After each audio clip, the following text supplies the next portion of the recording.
Good morning to all of you. On behalf of the City of Charlotte, I do want to say thank you for all of your work that you're continuously doing, and thank you for being present in this session today. As customary, we would like to go through our quick membership introductions. So according to our roll call, we will start with our city council members. If we have any city council that are joining us this morning, if you will unmute yourself and just introduce yourself.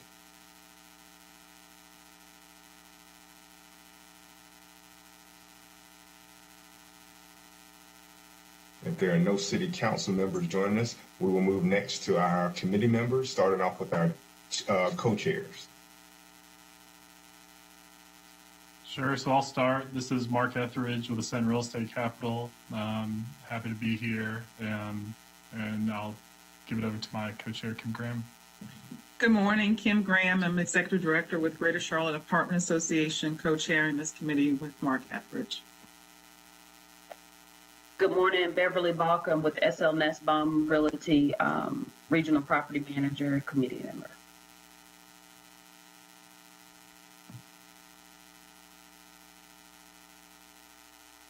Clay Grubb Properties.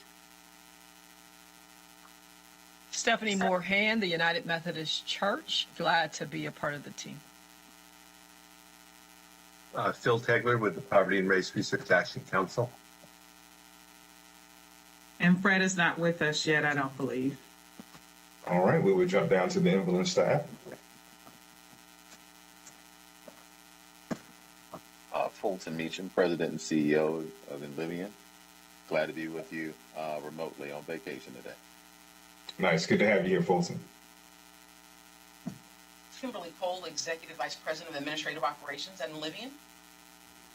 Thank you, Kim. Good to have you here. And next, we'll jump down to our city staff. Sean Heath from the City Manager's Office. Well, I'm Anna Schloinas. I'm in the City Attorney's Office. I guess maybe Sean and Willie aren't on. Pamela Weidman, Housing and Neighborhood Services. Glad to see everyone this morning. Is Pam with us this morning, or is she on vacation? No, I'm here, Kim. Good afternoon, Pam Weidman, or good morning. It's good to be here and good to see everybody. Good to have you here, Pam. Next, we will kick it over for our meeting agenda. Thanks, Jason.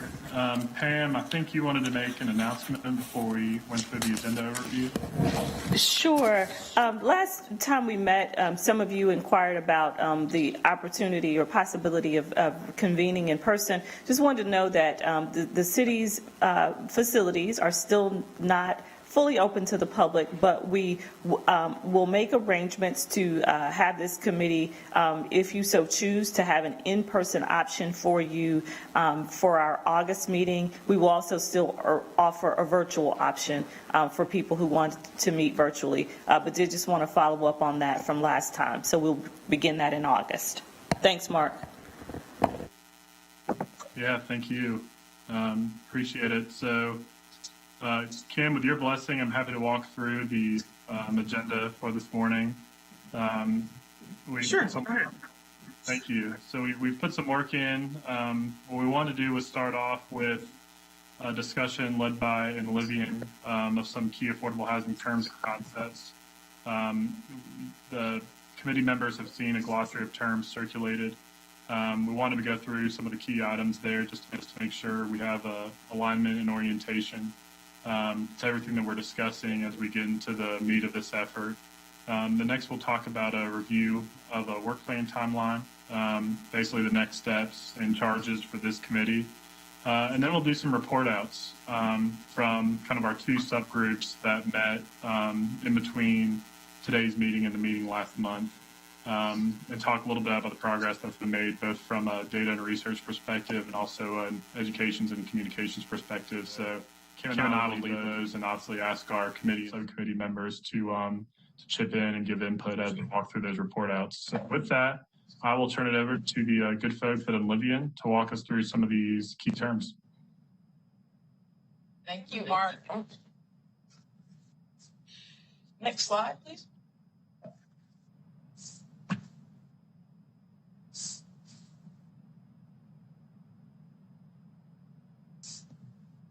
Thank you. As Mark mentioned, we're going to be focusing this presentation today on some key terms that we've been asked to spend some time with the committee on to better inform the work that you guys are doing. Next slide. And we'll just jump in. So we were asked to expound upon the Moving to Work program. We were asked, was it still in use, and how much latitude housing authorities have, like Enlivian, in order to innovate. So yes, the program is still in use. Enlivian is one of the original 39 housing authorities that were identified or designated for participation. And to give you some context for that, there are over 3,000 housing authorities in the country. So we were one of the 39 original ones who are identified as this designation. As it relates to innovation, the idea behind the Moving to Work program was giving housing authorities the opportunity to access some funding flexibilities and the ability to waive certain statutes and regulations. The idea back in the late 90s when the program was established was, are there things that are limiting housing authorities to meet local housing needs as it relates to funding and statutes and regulations? And so the intent was in waiving those and allowing those flexibilities was to increase housing choice for low-income families, encourage households to pursue self-sufficiency, and improve administrative and operational costs. And Livian entered into the MTW program in 2006. And in terms of how the program works, each MTW agency has an agreement that they've signed with HUD. The original agreements that we had were scheduled to expire in 2018. Through an act of Congress, those agreements have been extended to 2028. Next slide. To give you some sense of what we've done locally relative to the Moving to Work program, and some of these things I know that some folks who are watching this, our housing providers are familiar with, things that we would not have been able to do without our MTW authority. And I'd like to note that there are a number of initiatives, innovations that the original 39 housing authorities have put into place that HUD has actually looked at, considered, and made available to the other 3,000 housing authorities in the country. And that's part of the purpose of the MTW program, for housing authorities to test those innovations, see what works, what doesn't, and what's actually scalable across the country. So some examples of those include biennial inspections. So agencies that are non-MTW agencies actually have to inspect their units each year. We are doing that on a biannual basis. Recertifications, which means redetermining a family's eligibility for the program. Agencies that were non-MTW had to do it annually. We were one of the agencies that moved forward with the biannual and triennial recertifications. And I'm not going to go through all of these. Another key one as it relates to our conversations is increased payment standards. Our MTW authority allows us to actually establish payment standards that are higher than what's allowed for non-MTW agencies at 90% to 110% of the fair market rent. The housing provider incentives that we've been talking about that we've already established were made possible through our MTW authority. Things that we're doing as it relates to our client services and case management, we've mentioned that earlier. We are one of a few agencies that actually have a robust client services and case management component to what we do, identifying and recognizing the fact that we play a role in families moving towards self-sufficiency. We've made a major investment in that, and we were able to do that through our funding flexibility under MTW. And as the group already knows, we are always looking for ways to enhance our program, and those recommendations that come out of the committee that will require us to request MTW authority, will make amendments to our MTW plan and make those requests. Next slide. So there was a question about area median income and wanted us to elaborate on how this might impact someone's maximum rent payment. So it relates to a housing authority. We only use area median income to determine a family's initial income eligibility for housing. So for the voucher program, we're looking at families who are considered very low income. And for example, for a family of four, that family's gross household income cannot exceed $42,100 for them to be income eligible for the program. So as it relates to AMI and how we utilize it for our program, that's the way that we utilize it. Next slide. So we included kind of a breakdown of how we calculate a tenant's portion of rent in addition to the HAP payment that we are committed to paying to make up the difference for what the tenant cannot pay through the subsidy. We were thinking that might be where that previous question was coming from in terms of AMI. So I'm going to walk through this kind of high level to give you a sense of how we're actually calculating what we call the total tenant payment or tenant portion of rent. So there are two steps. we look at the minimum amount a family must contribute towards rent and utilities. And we determine that by the greater of three things: 30% of the family's monthly adjusted income, 10% of the family's monthly gross income, or a minimum rent that we've established at $75. Next slide. So we included a calculation example. So say a family has an annual income of $14,304. When I mentioned earlier about adjusted income, there are certain allowances and deductions that HUD allows that we back out of that to come up with an adjusted income. In this particular example, there is an elderly disabled allowance. So if the head of household or spouse is elderly or disabled, we actually will back out that money, $400. So that gets us in this particular example to adjusted income for this household, which would be $13,904 for a monthly income of $1,159. So we only ask tenants to pay 30% of that amount. So the total tenant payment would be $348. In this particular example, if the household is responsible for paying their own utilities, we actually provide a utility allowance. Next slide. That utility allowance would be backed out of the total tenant payment. So that the rent that the tenant is responsible for would be, in this particular example, would be $271. We would use that to determine how much we would be paying the housing provider and what we call the HAP. So if the contract rent or the rent that was approved for the unit is $650, we back out that $271. So the maximum HAP subsidy that we would be paying on behalf of the tenant would be $379. And I will be open to questions once we finish the presentation, but just wanted to walk folks through this example. Next slide.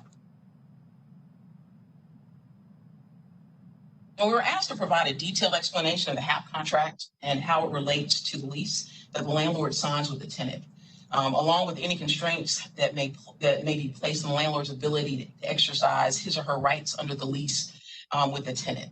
So this particular slide, I think we may have shared this before, just kind of depicts the three-part relationship that exists under the tenant-based program. So in Livian and the household, there's the voucher itself. Between the household and the housing provider, there's the lease. And then between the Livian and the housing provider, there's a HAP contract. Now, our interpretation of the HAP contract is that it does not preclude a housing provider to enforce their lease. My understanding is that there may be some folks who think differently, and we're open to that conversation. Next slide. So I wanted to go over some of the key provisions, and I'm hoping that folks have had an opportunity to look at the expanded glossary of terms. We've added a number of additional terms to help the committee in their deliberations in terms of understanding what we do. And one of those expanded terms is the housing assistance payment contract. So I'm just going to go over some of the provisions that are included in the contract. And basically it's divided into three parts, and it has a rider. So the first part of the HAP contract is basically basic information about the household composition, what the contract rent is, what the rent will be, what the tenant's portion of the rent will be. Then there's a part B to the contract, and that's the basic contract terms between the housing provider and Livian. And then there's what they call a tenancy addendum. The tenancy addendum is required to be attached to the lease. So what we have here and what you'll see in the glossary of terms as key provisions of the contract, the glossary of terms provides much more detail in terms of each piece of the HAP contract. And again, we're more than happy to go into more detail about that at the end of the presentation. I do want to mention that there's a rider to the HAP contract that is specific to moving to work agencies. So the examples that I gave previously about biannual inspections, biannual recertifications, what the rider says is if an MTW agency has submitted for approval from HUD and been approved by HUD to actually implement a policy that is different than is required in the basic HAP contract, that the MTW plan initiative supersedes that. So that rider allows for us to do biannual inspections, biannual recertifications, not doing a reinspection if a landlord is found during the HQS inspection to have 10 or less non-life-threatening deficiencies in the unit. Those things that we put in place to help streamline the program. Next slide. We're asked to give a little bit more information about the voucher subsidies administered by Enlivian. So we have our tenant-based program, and these are the housing choice vouchers that are the crux of our conversations about the barriers that families are facing when they're searching for units. A subset of these tenant-based vouchers are what HUD calls special purpose vouchers. And these are vouchers that are awarded by HUD to serve special populations. So the vouchers that we have that are considered special purpose vouchers, and many of you may be aware already, a new allocation that we've received under the American Rescue Plan is emergency housing vouchers. And these are focused towards folks who are homeless or victims of human trafficking or domestic violence. We also receive Veterans Affairs Supportive, excuse the typo, housing or HUD VASH vouchers. These are vouchers that are targeted towards homeless veterans. There are family unification vouchers. These vouchers are intended through collaboration with the local Child and Family Services Agency to identify families where housing is a necessity to keep the family together. And then we have what we call mainstream vouchers and non-elderly disabled vouchers. Both of these voucher types are focused towards families that have a non-elderly disabled member, whether it be the head of household or some other member in the household. Next slide.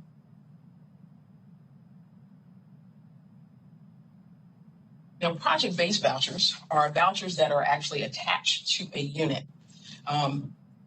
Unlike what we're calling our housing choice vouchers, our tenant-based vouchers, these vouchers are not impacted by source of income discrimination because they are attached to a unit. One key aspect of our project-based vouchers this is not additional funding that we receive from HUD. Our project-based vouchers are actually created from our tenant-based voucher funding pool. As it relates to a subset of our project-based vouchers that we have as an agency, we spoke during the previous presentation about our RAD program, or Rental Assistance Demonstration. This program was created by HUD a few years ago, with the idea of preserving affordable housing by converting public housing units or assistance to a more stable funding source via project-based assistance. So to give some background in this, historically, over the past decade, HUD has reduced their funding or support to address the capital needs of public housing. As an answer to that, the Rental Assistance Demonstration Program was created. The idea is that the voucher project-based subsidy provides housing authorities leverage to actually raise money to address the capital needs of those properties in a way that the assistance that we were getting from HUD for public housing units would not. Next slide.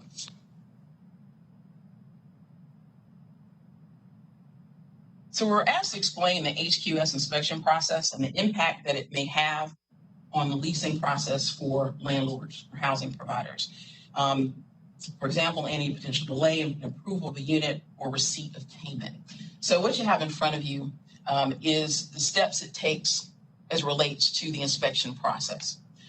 We actually initiate the inspection process through the receipt of what we call a request for tenancy approval.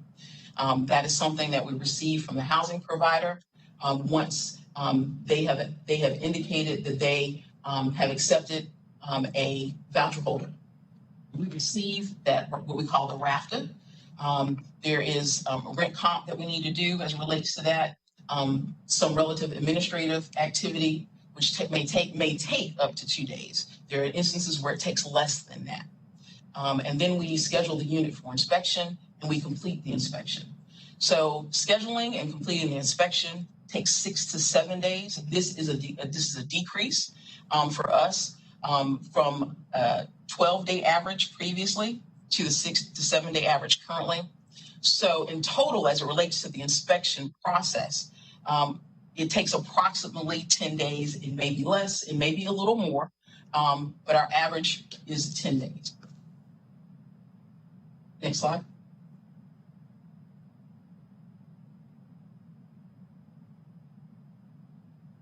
We were asked to provide an overlay map as it relates to our payment standards and to expound on how frequently payment standards are applied at the upper limit.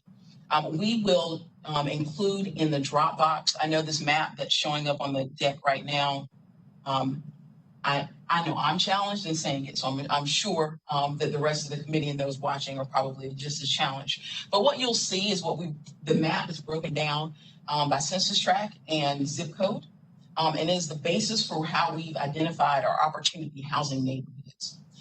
Those areas that are in the darkest blue are what we consider very high opportunity. And as the shading gets lighter, we go to high opportunity, moderate opportunity, low opportunity, and very low opportunity.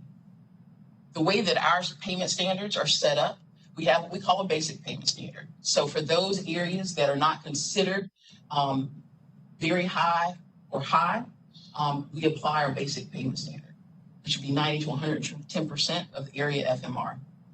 For those areas which we call, or HUD refers to as exception payment standards, these will be payment standards that are above 110% of FMR. Again, this is provided for us through our NTW authority. Those areas receive subsidy of 120 to 150% of FMR. Currently, we have what we call a housing opportunity housing program. And to date, we have 38 families who are part of that program receiving payment standards or housing providers receiving payment standards at 140 to 150% of FMR. Next slide.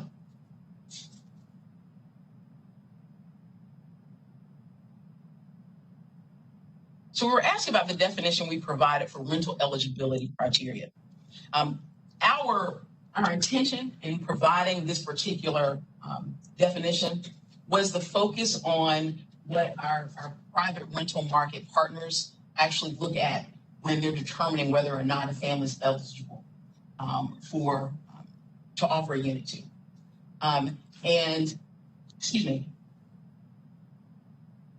The idea here is, as we've gone through the source of income advocacy to move forward with amending our local fair housing ordinance, we've never indicated or we've never suggested that we would look for housing providers to modify their basic rental eligibility criteria. So the ability to pay rent, credit history, criminal background, security deposits.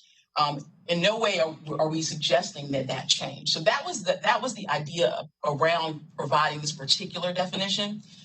What we've provided here was to give you a sense of what Enlivian does in terms of its eligibility criteria. And we were asked if we, I think the question was pre-screen. We do an eligibility check for families before we issue a voucher. I mentioned earlier, we look at income eligibility and we base that on area median income. We do a criminal background check for our families. In addition, all of our families have to complete a good neighbor training or briefing before receiving a voucher. And just as an FYI, we've been recently approved to expand that good neighbor training to include things like financial literacy and some of the other issues or concerns that housing providers have indicated to us in terms of preparing our families to be good tenants. The other issue that we've been asked about is how do you address the ability to pay rent in the private rental market with the requirement of 3 times your income as being a basis for determining someone's ability to pay rent. As it relates to the voucher program from a housing authority perspective, we see a person's ability to pay rent as that approved voucher rent. So the voucher rent in that previous example that I walked through was $650. A housing provider is assured that $650 is going to be paid. It will be a combination of the tenant's portion of the rent and the Livian's portion of the rent. We have that minimum rent requirement for our housing, for our voucher holders. And at any point in time, there's a change in a voucher holder's rent, we would make up the difference. Next slide.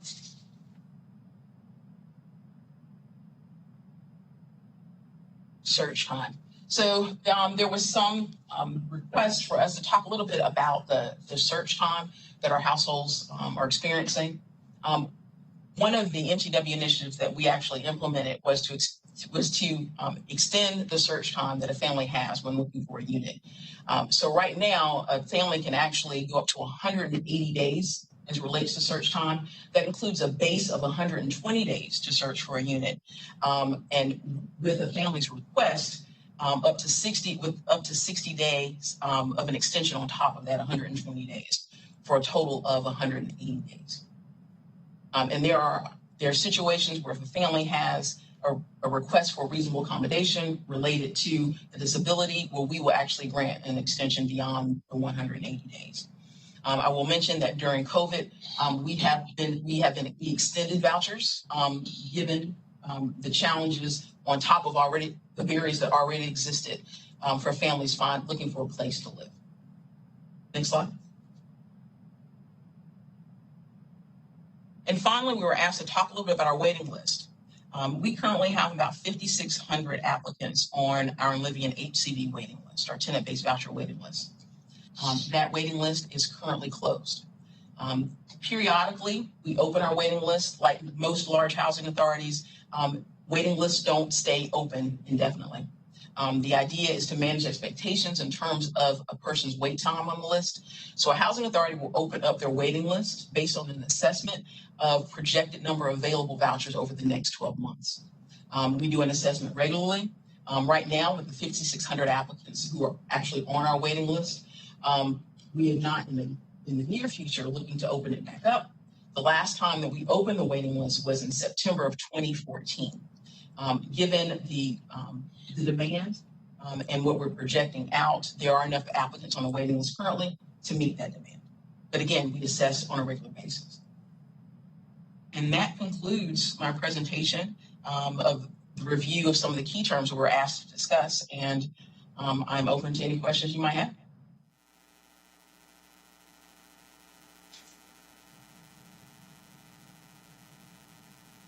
This is Willie Ratchford. You mentioned your wait list. If you are at the end of the wait list currently, approximately how long will it take before you might be able to access the service or get what you are seeking? Where are we? I don't have that right now, Willie. Give me a second. I'll circle back around as the team pulls that for me, and I'll respond to that before we end today. All right. Thank you. You're welcome. Tim, I just have one question. First of all, let me thank you for that presentation. It was really thorough, really well done. And I just want to clarify what you said. It's on slide 4, I guess, back to your Move to Work program. Can you confirm, and maybe you did and I missed it, which of these you guys have already implemented as a result of the program? If you're referring to that second slide. Correct, the one that talks about the examples of policy changes made possible under the MTW program. All of them. You've already implemented all of them. These are examples of everything. Okay, so can you just talk a little bit more about the community-based rental assistance program? Sure. These are partnerships that we have with providers that focus on certain populations, right? Mostly homeless. We have a relationship with the Salvation Army, A Roof Above, and each of those partnerships, that assistance comes with services. So they refer those families to us. These families are challenged, just like the rest of our families in the tenant-based program, when it comes to trying to find a place to live in the open market. So is that addressed? Yeah, that's great. So are those families or individuals, are they included in this 5,600 on the waiting list, or are they in addition to? These are direct referrals. They are not a part of the waiting They're list. not Now, there may be situations where someone who's getting assistance through one of these programs just happen to be on our waiting list, but we receive we assist these families based on direct referrals from these partners. Okay, but you helped me, so they could be on your waiting list too. They could. Okay. And then just one more question for me. Can you talk just a little bit more about kind of the enhancements that you are planning to make to your neighborhood training program, the Good Neighbor program? Sure. We're going to be a little bit more intentional, I'll say intense. So we know that financial management is a key concern, issue that we want to make sure and prepare families for in terms of moving towards self-sufficiency. Taking care of your unit, your housing search, just examples. And at the end, under this expanded briefing that we're looking to do under our Good Neighbor training, we're looking to actually issue a certificate of completion in addition to the voucher, so that families can actually present that to housing providers.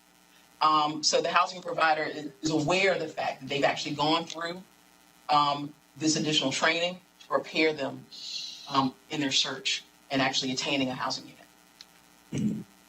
Excellent. Yeah, thank you. Thank you. Hey, Kim, this is Kim. I got a couple of questions. The first is the emergency housing choice vouchers that you all have recently received. Can you tell us when they were received and if they have been absorbed yet, or if they're a part of the number of vouchers that are currently on the street? That's an excellent question, Ms. Graham.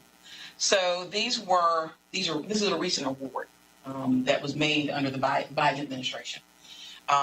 This requires us to partner with the local continuum of care. These will be families that are referred from the continuum of care. So there are a number of administrative things that we've got to put in place before we can even start receiving referrals and issuing vouchers for assistance. One includes an MOU we've got to sign with the COC. We'll be getting that done within the next week or two. There's a series of trainings identifying the services that will be provided.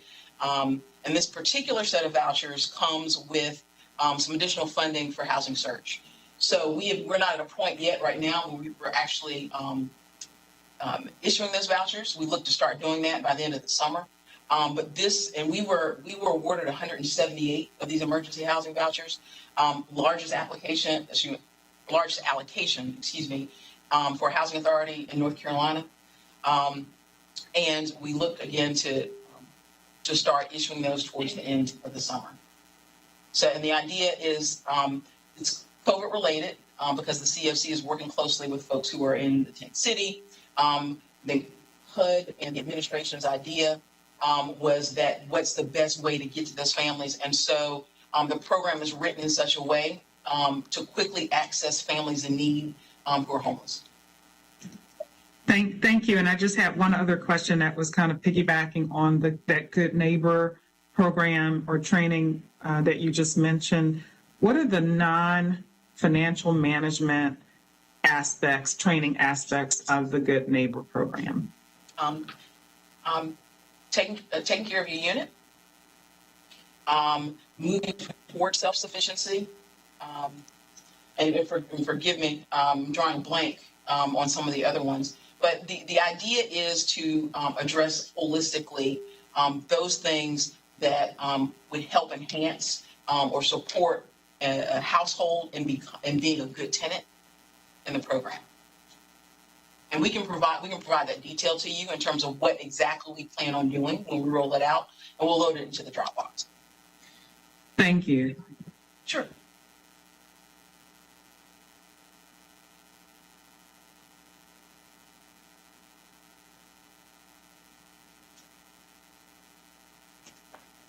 Are there other questions from committee members or other questions from staff members?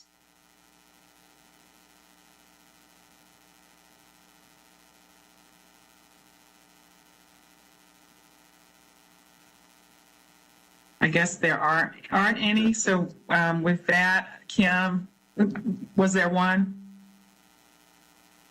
Well, it's me. Okay. It's Fulton. I I thought I heard apologize. I something. don't know if can you hear me? I can hear you now, Fulton. Okay. One of the questions I had was on the eligibility criteria. I know that when we first started this, Mark had talked a little bit about risk associated with the housing choice voucher program that some housing providers may have. And so I'm hoping that at some point maybe we could have a presentation maybe from the private sector on some glossary terms, one of them dealing with eligibility criteria, maybe underwriting standards, so we can get a better understanding of what some of the selection criteria are for the private sector. And when it comes to maybe financing apartments and et cetera, some of the underwriting standards that may be there that prohibit housing choice vouchers from being a part of the deal.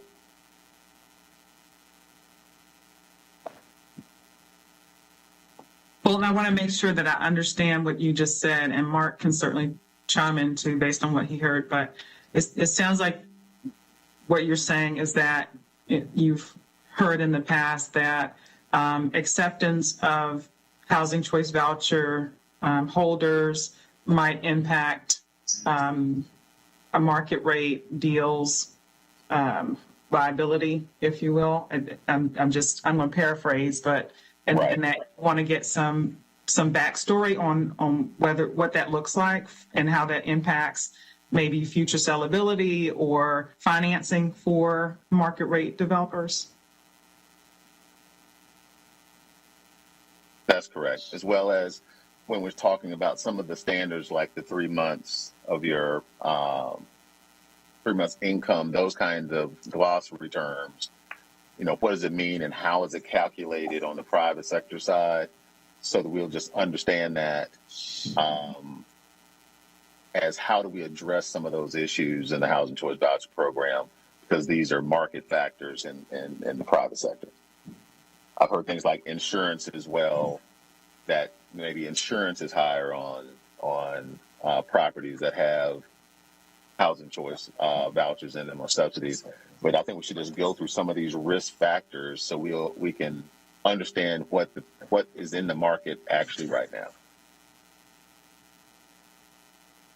I think it's a good question, and I think it's something that we can work through. I mean, part of the work group that the education and communications team has is ultimately how would you package all the work that the HVC program does and try to introduce it to new housing provider relationships. And I think in doing that, you have to acknowledge where the conflicts are. And, the one clear conflict is that, 3 multiple rent to income ratio that comes up a lot. But I think another question is what are the other non-monetary things, right? Like where are the overlaps between how a market rate property manager or landlord screens criminal background, eviction history, other items, security deposit, how do they weigh their financing risk, increased insurance premiums, things of that nature, and where the areas that overlap and where the areas that conflict, and how do we find the happy marriage? And so I think it's a good direction, and I think we can. Kim, I'm trying to think off the top of my head. I'm trying to think when the place for that will be in this journey. But I know it's a question that we have to answer before we really get to recommendations and think about our plan. And so the point is well taken.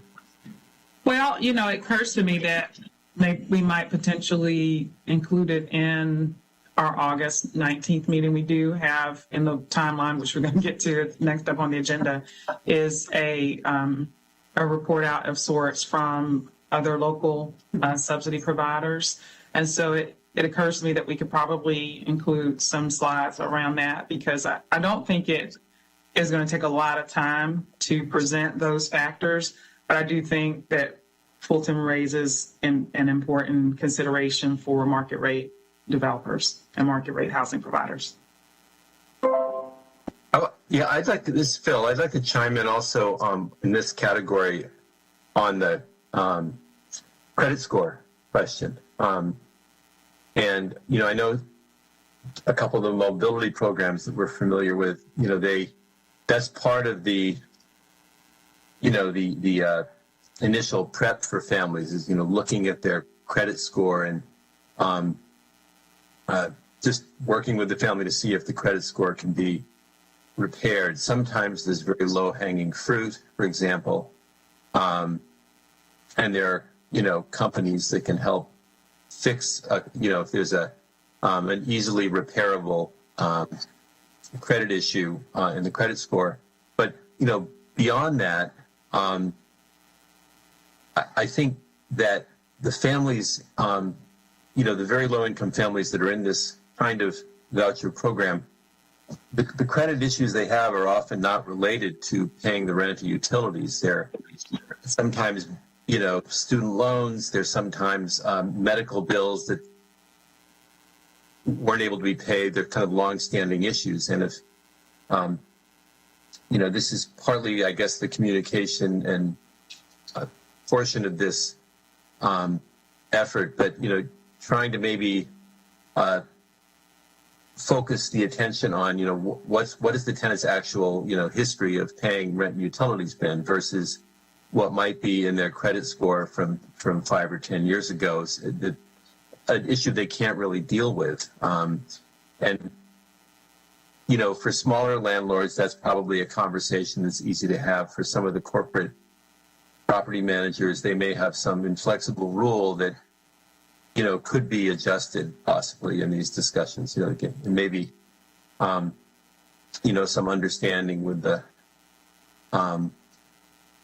housing authority and the committee that maybe an alternative approach for assessing credit worthiness might be applied, looking at someone's history of paying the rent, for example. So this is an issue that comes up all over the country, this credit history business, and it's sometimes misapplication to very low-income families where the housing authority is paying the preponderance of the rent.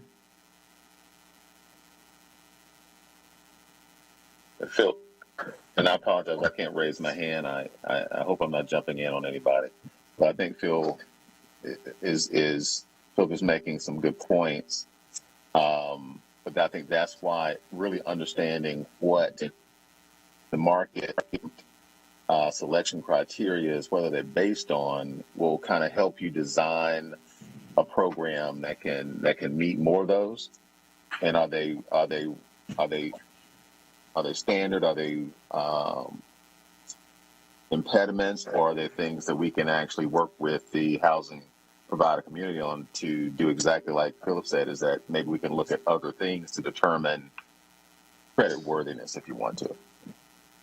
So Fulton, I think, not to get ahead of whatever presentation will come out of this in the future, maybe at our next meeting, but from an antitrust perspective, different management companies and different owners and different mom and pop shops are going to have probably varying levels or varying screening criteria.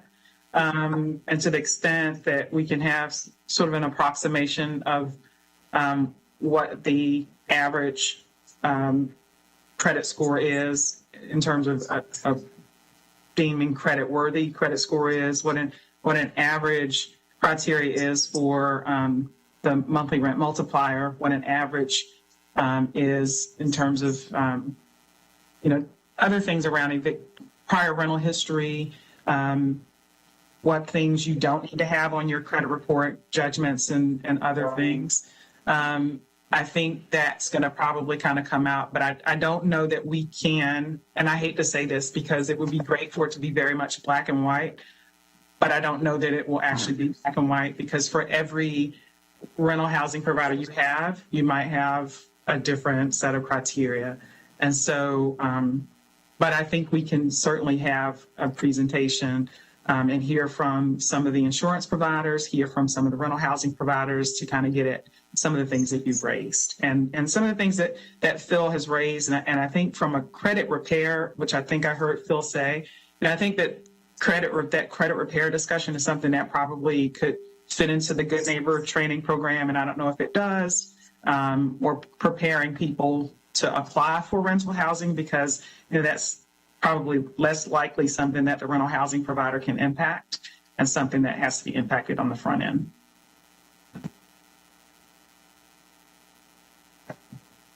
Kim. Anything else from the committee on questions on this most recent kind of discussion base or Kim Cole's presentation before we turn to just a brief review of the timeline, the work plan timeline? Okay. So our work plan timeline, if we can bring that up, just to review, in front of us, we agreed to at our June meeting that we were going to begin our work groups convening between June and now, and that our work groups, which we have 2 of them, data and research and education and communication, would be doing its work between July and August. And that we would look to have report outs from those work groups this month, today, and next month. And that in August, we would also include some feedback from local subsidy providers, because we understand that Inlivian is not the only housing provider that receives local subsidies. We have others here in the city of Charlotte and surrounding area that provide that. And so we look to hear from them as well. And then in September, our work groups should be completing their assignments and having final report outs at our September 16th meeting. And we will also look to provide an update to the Great Neighborhoods Committee in the September-October timeframe. We agreed that we would give them an update on our work, and we said that that was around the time that we would provide it. So that gives us enough time to hear back from them and to further include their feedback in our discussions in the months of October and November. As part of our work, we also need to provide or develop metrics and recommendations to the City Council and to Great Neighborhoods to hopefully improve and increase the absorption and acceptance of housing choice vouchers by rental housing providers in the City of Charlotte. And then our final report will be presented to City Council in December before the end of the year. So that is our work plan timeline. If you all have questions about it or suggestions for alterations to it, now is a good time to talk, or you can send an email to Mark, myself, Pam, and Gail to provide some feedback and input. Kim, this is Stephanie Moorhand. Just one question for the August 19th, and it may be, the timeline may be too quick or swift, is I'm just curious as to understanding that there are going to be other local subsidized providers that will share. Is it possible to have other providers from other cities our size and larger just to get an outsider perspective as well? Maybe not this meeting, but another time, just to hear what other people are doing throughout the country. So I will say that I think the way that we can bring that in is through the data and research that is done with y'all's work group, you, Mark, and Phil. I think that looking at other examples, I certainly know that our education and communication work group, we're looking at other municipalities and other jurisdictions to see what they're doing. And so I think that would be the appropriate way to introduce what is happening in other places, just in the spirit of expedience. That's fine. Thank you. Okay. Other feedback and comments on the work plan timeline before we move to the reports or updates from our work groups? So, Kim, this is Pam, and maybe you guys are going to touch on it. But I want to go back to Dr. Hand's comment. My assumption is that when you guys are looking at research from other cities, that you guys are looking at cities that are comparable to Charlotte in terms of demographic makeup and housing authority configuration as well. I just want to make sure that to the extent possible, we're having an apples to apples comparison. What I would say is that I think we would ideally strive to do that because what's going to be, I guess, most comparable is probably going to be theoretically most applicable. That said, there may be jurisdictions that are not exactly right-sized in comparison to Charlotte, but that are doing things that can be just as useful, just won't be as easily applicable. And I don't want us to rule that out. I think maybe, we hear about what those jurisdictions are doing or those other housing authorities are doing, and we can make a decision as a committee and collectively within Livian and city staff as to whether or not that's something that's going to be a right fit for Charlotte based on where it's coming from. That's my initial thought, but others might think differently.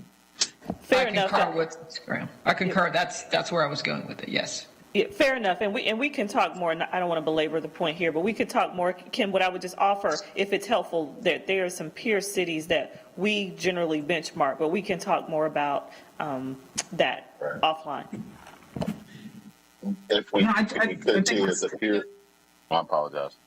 No, I was going to say, I think that's fair. And I actually, in my conversation with Kim Cole, I think last week, asked for some comparable and some peer housing authorities that were doing innovative things. And so hopefully in that discussion, when I asked that she also had in mind similar size, similar cities, right? But might not be the case, as I kind of mentioned before.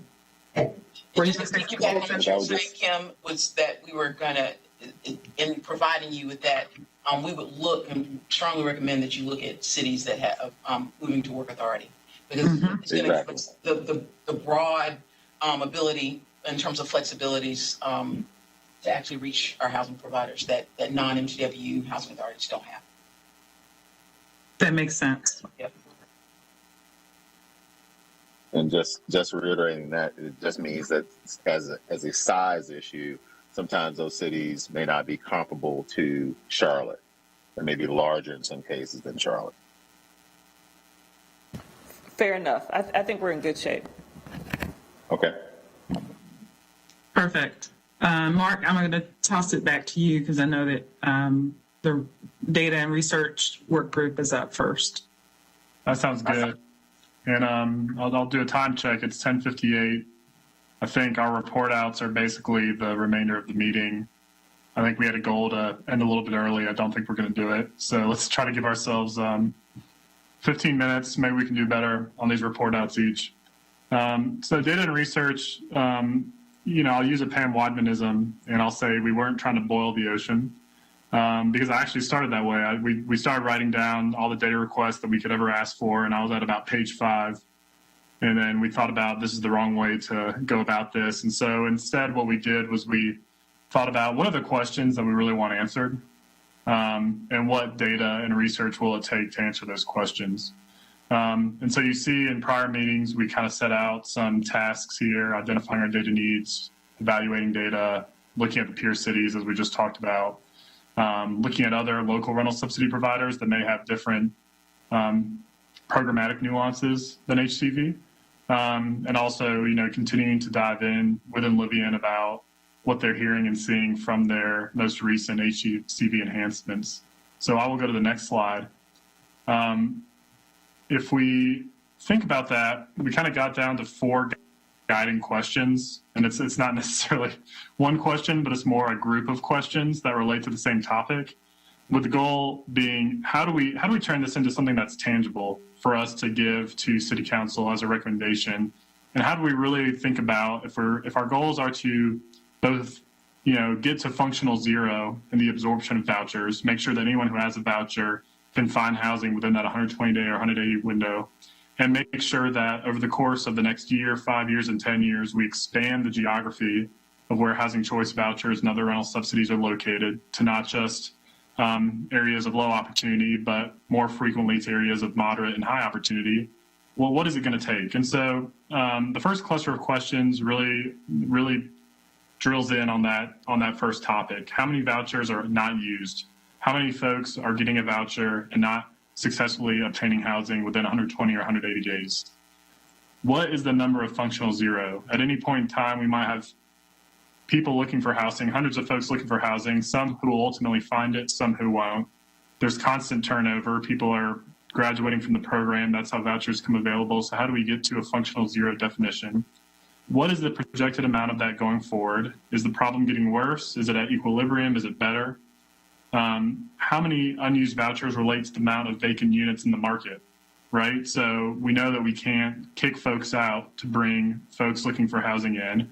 And so we have to relate this topic to the amount of vacant units in the Charlotte market today. And then within that subset, we have to figure out where those units are located.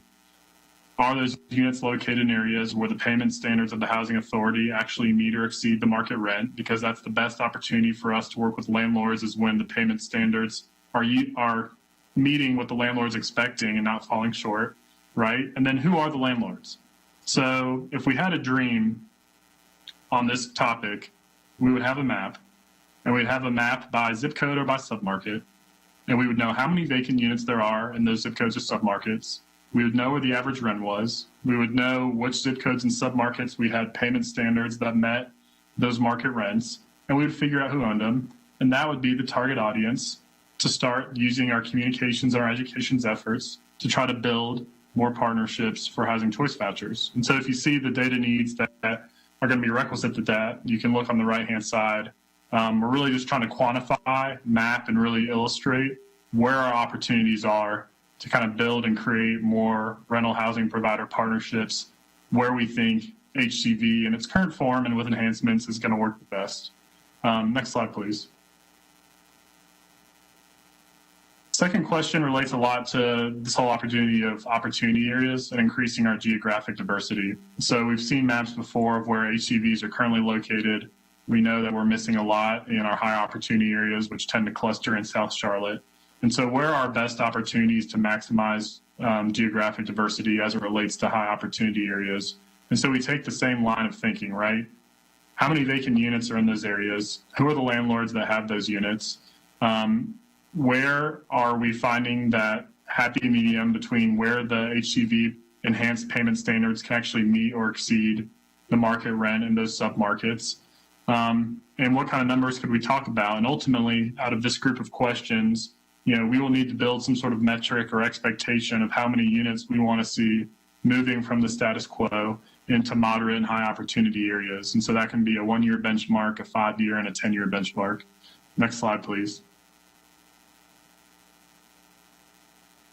Another guiding question is talking about not only do we need to map the units, find the units, diagnose where we can optimize our success in trying to build those rental housing providers partnerships, but once we get there, what are those tweaks that we can make? What is the data we can provide? And what are the conversations we can have with peer cities and other folks doing innovative work to make sure that we're maximizing both the efficacy and the attractiveness of the HVC program to landlords, right?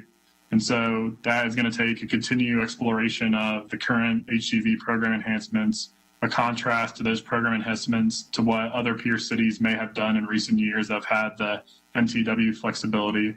We want to talk about how our unused voucher rate compares to other peer cities, see if there's someone who is having more success, understand why we might be more successful than other peer cities, and make sure that that stays an engine for this program. And also look to our non-HCV rental subsidy providers, right? And so one of the reasons that we want to have a non-HCV rental subsidy provider present to us next month is not only to acknowledge the fact that HCV is not the only voucher or rental subsidy source serving very low-income families in Charlotte, but also to figure out if there's a rental subsidy provider there that has different rules and regulations than HCV does, i.e., isn't an engagement of the federal government. Are there ways that they're being more flexible that might mitigate some of the issues that we face with source of income discrimination as it relates to HCV?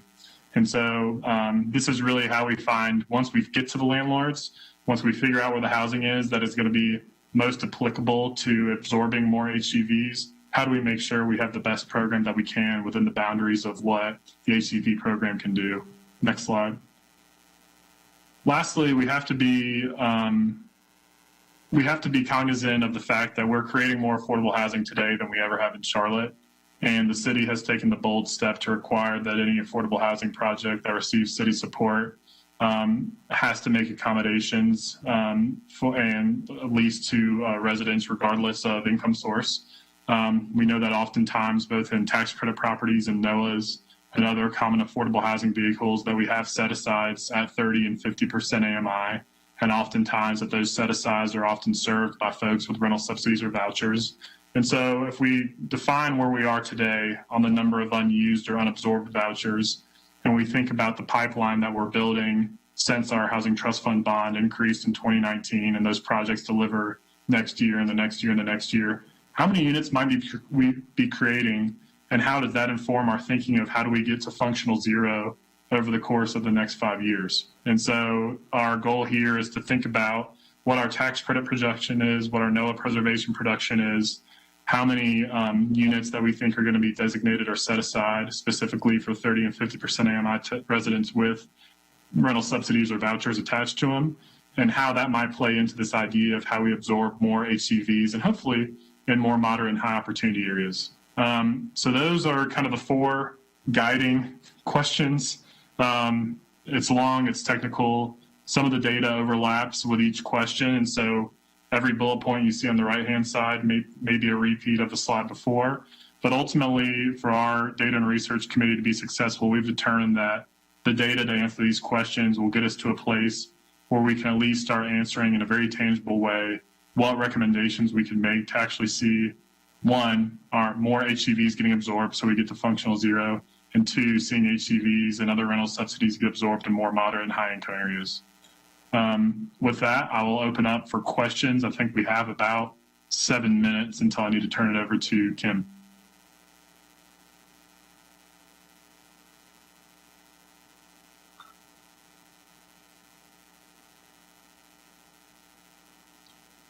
In the absence of questions, I apologize. I do have a question. I think I'm always having a question, I'm sure. It's just a clarity issue. So in the data group, the evaluation group, what I think we need to make sure too is we really understand what we're talking about in the question when you start asking the question of like unused vouchers, right? Because there's a number out here that we've talked about, maybe like 500 people now looking. Are we talking a subset of that?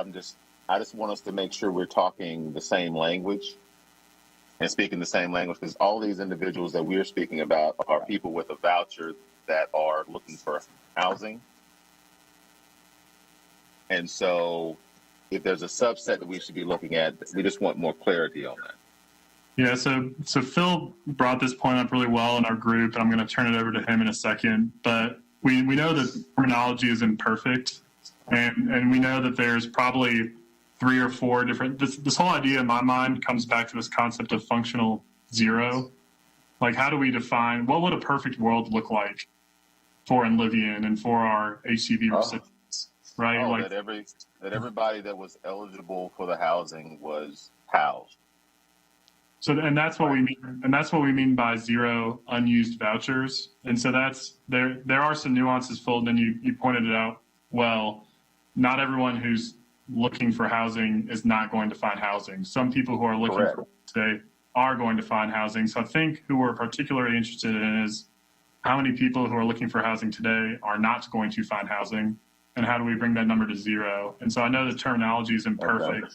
Phil, please. So we're saying, so this, let me repeat that back. So we're saying that based off of an average that we have maybe over the last couple of years, the number of families that have had to return their vouchers into us because they weren't able to find a place, we use that as the benchmark number. Hypothetically,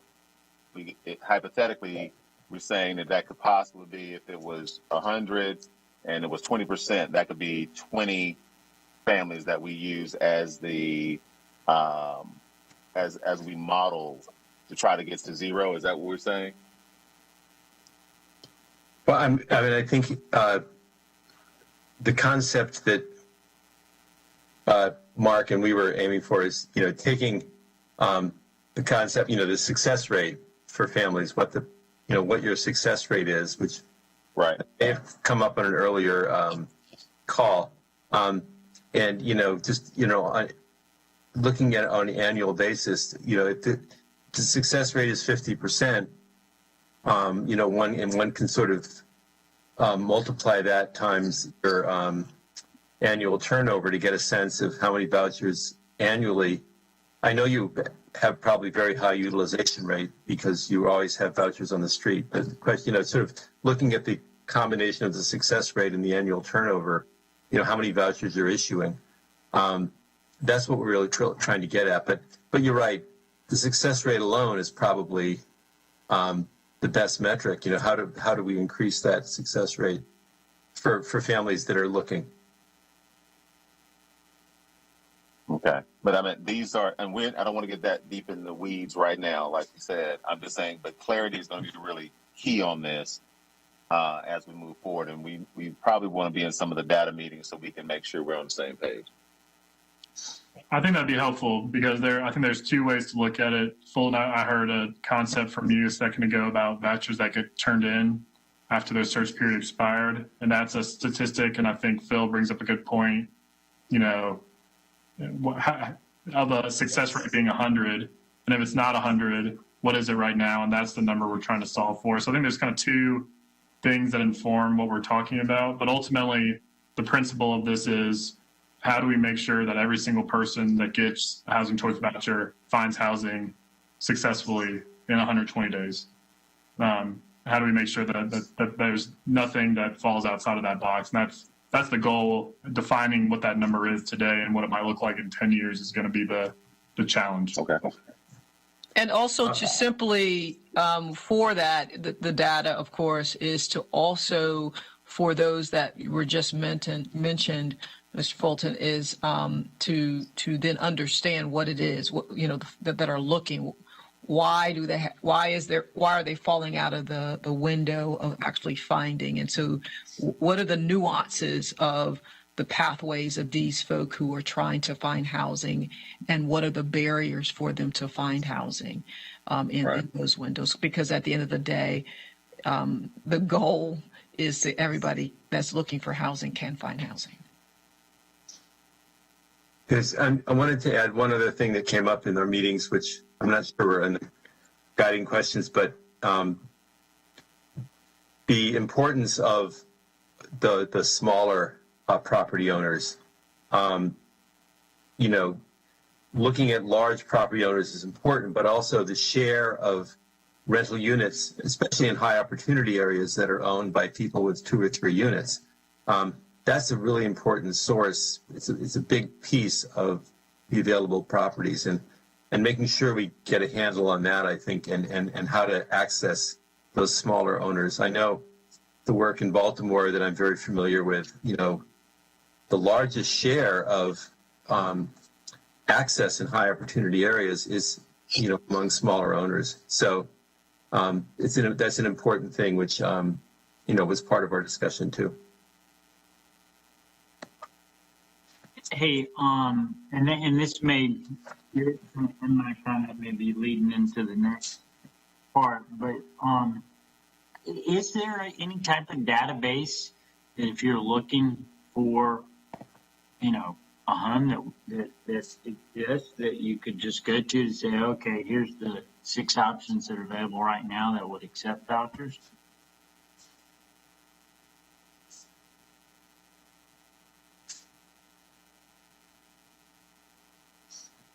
I guess the answer is no. I'm sorry, Clay. This is Kim Cole.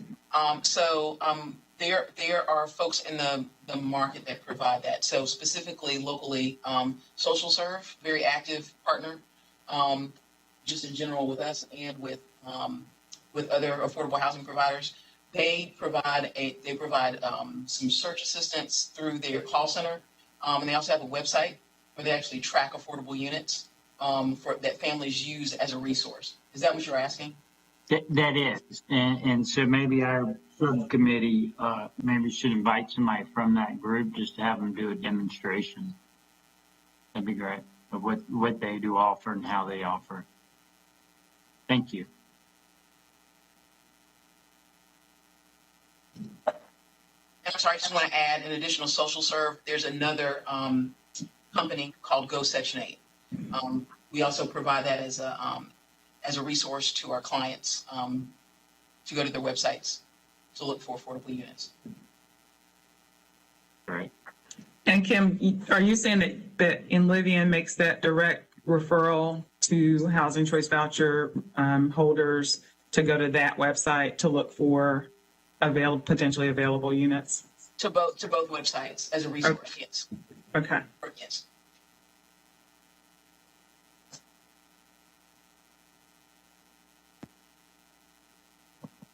Any more questions before we turn it over to Kim's team?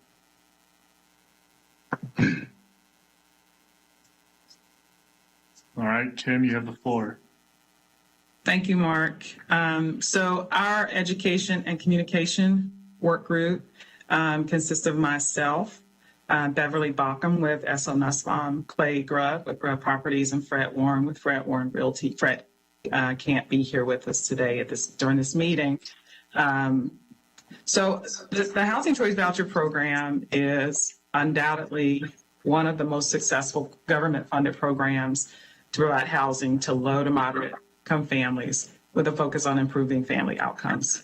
Over more than a decade, the program has suffered from a negative perception, and that's led to a decrease in the acceptance of vouchers across the country, not just here in Charlotte. So the general assumption that our working group was under was that if rental housing providers were educated on the tenants and the benefits of the Housing Choice Voucher Program, and if the Housing Choice Voucher Program improvements were communicated effectively, that the result could be an increase in acceptance of Housing Choice Vouchers. That said, there's unfortunately not currently an abundance of research to support that assumption. There are lots of scholarly articles, lots of data around enhancements to programs, just like what Enlivian is doing. Baltimore, I think Phil mentioned, there's a program in Baltimore. There are various programs where innovations have happened around landlord incentives, security deposit, bonuses for lease-ups, damage funds, the like. But there's nothing really in the body of data or the knowledge of information that tells us that there was a program implemented to widely educate the community or landlords on the program. And so I believe that it's probably going to be left to our work group to come up with a litany of innovative ideas, hopefully innovative and creative ideas that can bolster awareness of the HCV program with housing providers, and that will lead to the absorption of more vouchers, especially in those high opportunity areas. And so the four tasks that our work group are assigned are expanding existing and creating new partnerships to increase property owner knowledge and awareness of the HCV program and other rental subsidy programs, to determine if targeted landlord outreach is needed, which I think we understand that that's needed based on the conversations that this committee has had thus far, and then identifying the areas where that targeted outreach needs to take place, developing a proposed communication outreach plan, and then lastly, identifying communications budget and developing recommendations for implementation. And so in terms of creating partnerships for communicating the program, its improvements and its aspects to increase landlord participation, our committee, our work group, rather, through our meetings have identified that right now, the Greater Charlotte Apartment Association that represents 200 plus small and large rental property owners are probably the number one way to get the message out. In addition to that, locally here we have Canopy, which is our Realtors Association. That's missing from the status, but Canopy, which used to be Charlotte Regional Realtors Association, there are hundreds of realtors who own rental property, some small amounts, some large amounts, that can participate in as a partner. And then the National Association of Rental Property Managers, NARPM, that is a group that can be tapped into, but there are many, many more, I think, that are not in the rental housing and housing space at all that can be our partners in this, whether that's the school district, whether that's faith houses, whether that's the airport, whether that's city and county. I mean, there are a number of partners that we can tap into to get the message out. In terms of determining who our target landlord outreach needs to be made to, that's in process. And that'll partly be informed by the data and research work group, because there will be maps, there will be lists, key census tracts that'll come out of that work group that'll inform kind of for our work group where we need to target our efforts. We saw with the absorption map overlay that Kim Cole provided earlier during her presentation that the concentration, there's opportunities in the north and southern areas of Mecklenburg County, the east and west, not so much. And so, it would seem to us that we would target those areas, north, Huntersville, Cornelius, Davidson, and those areas, in northern Charlotte or northwest Charlotte, but then also in District 6 and 7 in South Charlotte. We will determine, working with the City of Charlotte, in Livian's communications team, what that communication strategy looks like. Likely, and Livian has implemented various strategies to push out the message of the Housing Choice Voucher Program and its recent improvements. But I think a broad-based strategy for communicating the improvements and the true benefits of the program. While we have an opportunity in this post-pandemic era where mom and pop landlords might be looking for steady and reliable rent, and with a little bit of hassle on the front end, but with maybe long-term benefits going forward, there may be some opportunity. And if we create a robust and strategic communication plan for that, we can probably get the message out. And then lastly, we need to figure out what the budget looks like for communicating and building awareness. And we've been informed, at least early on, by City Council Member Graham that there may be some funds coming from the CARES Act, but there may be other unrestricted general fund reserves that we can use to build our plan and fund our plan.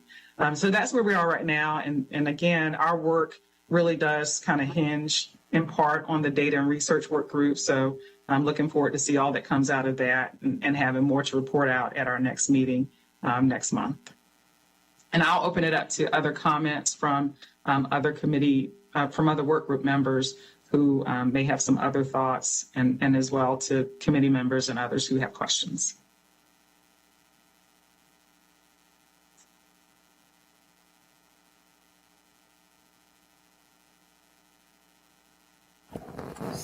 So Kim, this is Pam. Thank you for the update. Just one question. Did you guys, or are you planning to talk about your question or your comment related to developing proposed communications and outreach plan? Or did you guys talk about particularly engaging in there, or is that implied? And what I mean by is engaging with landlords, to Mark's point about once we identify where the units are and who owns them, engaging with them to provide more specific information on the program. Yeah, so that's a great question, and I'm going to pivot to Clay, because Clay and Beverly, we had a really, I think, deep dive conversation about how best to engage landlords in informing them and building awareness.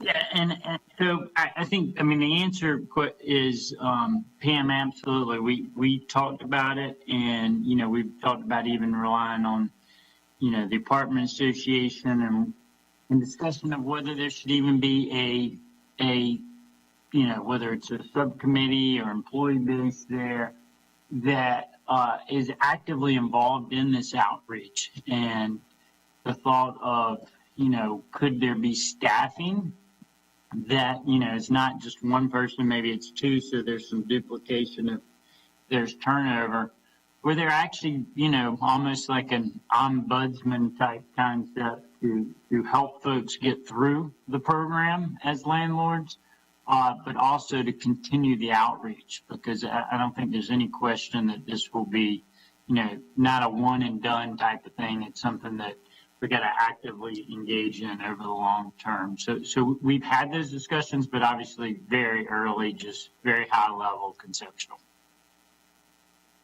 Yeah, and to kind of piggyback on Clay's comments, we did talk about once we identify the landlords that would have units with these landlords, to just kind of educate them and let them know this is what it takes to start from step one, to go through the entire process, just to make them aware. So I guess first we need to identify the landlords, and then we can kind of wrap our brains around putting everything together to make a presentation to these individuals. Thank you.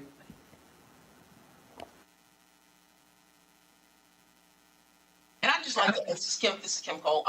Just wanted to add in terms of resource that already exists that we would look to have input from the committee on in terms of impact and how we might want to better utilize it. We've actually identified a housing provider liaison position, an outreach position. Beverly, I'm not sure if you or your colleagues at Nussbaum, I'm assuming they have had some interaction with the young woman who is our liaison, Kia Kaufman. And she actually mans our housing provider advisory committee. So as you guys go through your work and trying to figure out that outreach, just wanted to make sure that we circle back around, give you some sense of what we're already doing. We actually are doing monthly briefings with housing providers, providing information on the program, navigating the program. We're an open resource if people want to contact us directly. But again, through this process, identifying ways to maximize that resource. Definitely open to it. Just wanted to let you know that. Kim, That would be great if we could get some information about your position and your monthly meetings. I think that would help us a lot on our education side. Will do. Kim, that role that you mentioned, is that one housing provider liaison for the whole program? Yes, it is. Okay. And for now, or up until now, has Enlivian been more responding to housing providers that reach out about the program versus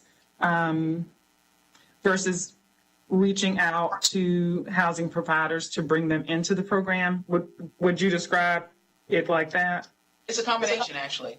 Okay. So we're providing supports for existing housing providers. We are actually members of Canopy.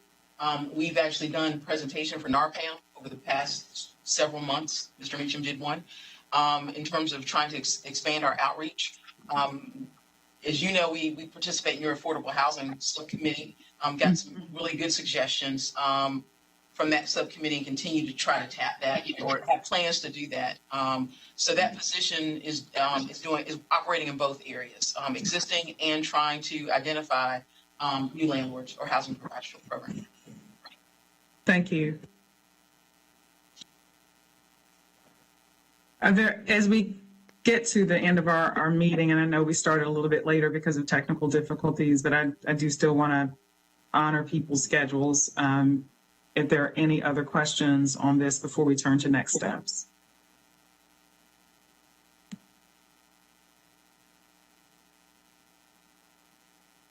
Okay. Then I think we're good to turn it to next steps, and thank everyone for what you brought to today. This is a lot of good work that we're doing. Mark, do you have anything to add as we look towards our next meeting and the work that'll happen in between? I think our work groups need to meet, and I think that sums it up. I think Mark said get to work.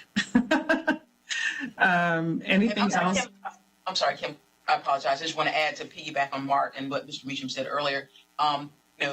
More than willing to participate, so that we know that meeting monthly in this forum probably isn't enough in terms of the questions that you guys have and clarifying some things. So more than willing to participate in those committees, in the deliberations, in terms of working through things. I suspect that you will be called on to participate in the next month, in between the now and the next meeting. I can see it. So thank you for that.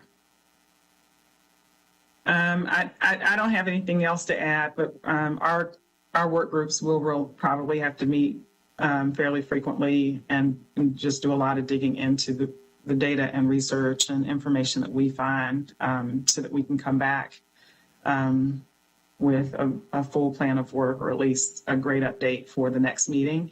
We will also work with the city to identify the additional subsidy providers that are not Housing Choice Voucher program related, so that we can hear from them as well. So Kim, this is Pam. Just wanted to also offer or continue to offer and let you all know that the city team is here as well. We're happy to join the committees, particularly the education and communication, as you continue to build that out here, just to make sure that you all are aware of the tools that we already have and some of the outreach that we've already started including around this research. So we continue to be here for both teams and the committee as well. Thank you, Pam. Jason, I'll turn it over to you to adjourn us. All right, sounds good. Well, again, thank you all. This has been another successful, and seems like it may have been a lot of information covered, but I want to leave you with these 3 statements. And it's: we can, we must, and we will. So keep that as you go throughout the rest of your week, as we go throughout until our next session, and continue to be well. Take care and have a great rest of the day. Thank you. Thank you. Goodbye, everybody. Thanks.